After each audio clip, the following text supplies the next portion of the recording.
নমস্কার। শ্রীরামকৃষ্ণদেবের ভক্তমালিকা স্বামী ব্রহ্মানন্দের জীবন কাহিনীর আরও কিছু অংশ।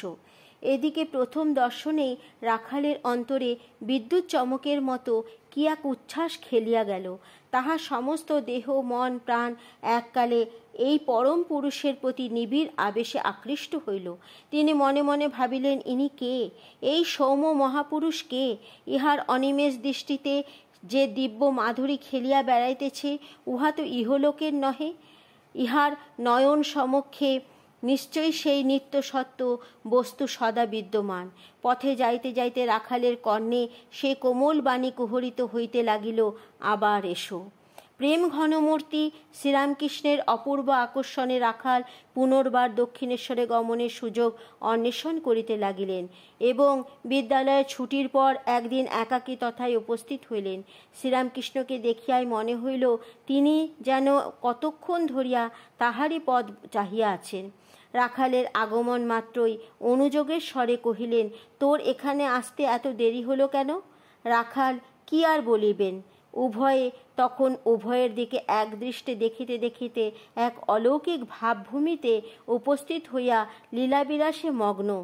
ভাষায় তখন উত্তর দিবে কে? মাতৃহীন রাখাল ভাবতনু ঘন শ্রীরামকৃষ্ণকে আপন জননী রূপে পাইলেন এবং রাখালের আকুতিতে তখন যুবার ন্যায় হইলেও শ্রীরামকৃষ্ণ তখন ক্ষুদ্র বালক হিসাবে গ্রহণ করিলেন। তদবধি রাখাল প্রায় দক্ষিণেশ্বরে আসিতে লাগিলেন এবং কখনো বা সেখানে থাকিয়া যাইতে লাগিলেন। এই রূপে অপূর্ব লীলা সম্বন্ধে ঠাকুর বলিয়াছেন, তখন রাখালের এমন ভাব ছিল ঠিক যেন 3-4 বছরের ছেলে। আমাকে ঠিক মাতার ন্যায় দেখিত। থাকিত থাকিত সহসা দৌড়িয়া আসিয়া ক্রোড়ে বসিয়া পড়িত এবং মনের আনন্দে নিঃসংকোচে স্তন্যপান করিত। বাড়ি তো দূরের কথা, এখান হইতে কোথাও এক পাও নড়িতে চাহিত না।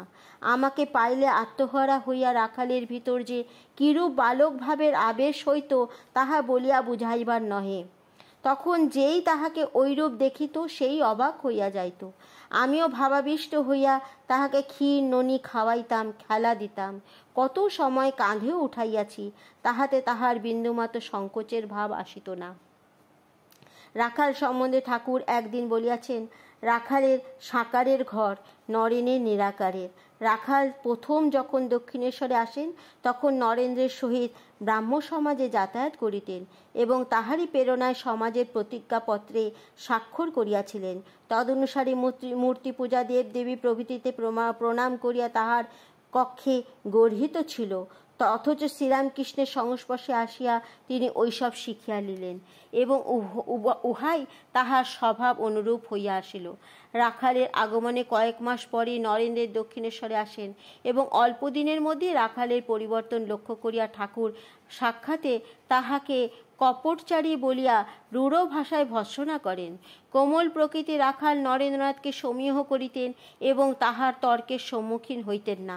সুতরাং এই ঘটনার পরে তিনি নরেন্দ্রনাথের নিকট যাহাতে শঙ্কিত হইতেন, ঠাকুর ইহা লক্ষ্য করিলেন এবং অনুসন্ধানের কারণও জানিতে পারিলেন। তখন নরেন্দ্রনাথকে বলিলেন, দেখ, রাখালকে আর কিছু বলিসনি, সে তো তোকে দেখলেই ভয়ে জড়সড় হয়, আর এখন সাকারে বিশ্বাস হয়েছে, তা কি করবি বল? সকলেই কি একবারে গোড়া থেকে নিরাকারে বিশ্বাস করতে পারে?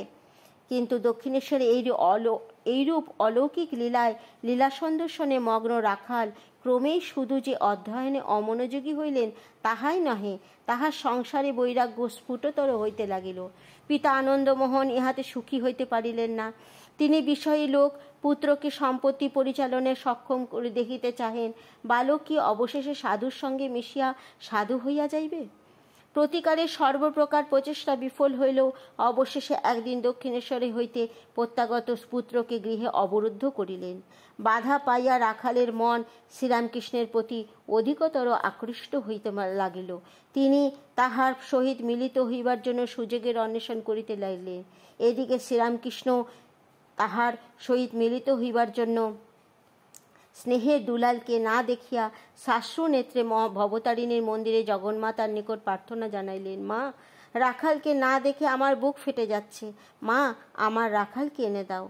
জগন্মাতা সে আরতিতে বিচলিত হইলেন। একদিকে পুত্রকে পাশে বন্দির মতো বসাইয়া আনন্দমোহন মকদ্দমার কাগজপত্র নিবিষ্ট মনে দেখিতেছেন, অন্য কোনো দিকে লক্ষ্য নাই। এমন সময় রাখালের পলায়নের উত্তম সুযোগ বুঝিয়া মৃদু পদবিক্ষেপে কক্ষ ত্যাগপূর্বক দক্ষিণেশ্বরে চলিয়া গেলেন। কিছুদিন আর ফিরিলেন না। এদিকে পিতা তখন বৈষয়িক ব্যাপারে এতই ব্যস্ত যে দক্ষিণেশ্বরে যাইবার অবকাশ ঘটিল না। মোকদ্দমার বড়ই জটিল, উহাতে জয়লাভের আশা ছিল না, কিন্তু অপ্রত্যাশিতভাবে আনন্দমোহনেরই জয় হইল। অতএব তদন্তর অবসর পাইয়া যেদিন তিনি পুত্রের অন্বেষণে দক্ষিণেশ্বরে চলিলেন, সেদিন মন আর পূর্বের ন্যায় গুরুভারে পীড়িত নহে। উহা অনেকটা উদ্বেগ শূন্য ও প্রশান্ত। হয়তো তাহার মনে ইহাও উদিত হইয়াছিল যে অপ্রত্যাশিত জয়লাভ পুত্রের সাধুসঙ্গের ফলই হইয়া থাকিবে। বিশেষত মাতৃহীন বালকের শৈশবের অসহায় স্মৃতি জাগরিত হইয়া আনন্দমোহনের মনকে সবিশেষ কোমল করিয়া তুলিল। নমস্কার।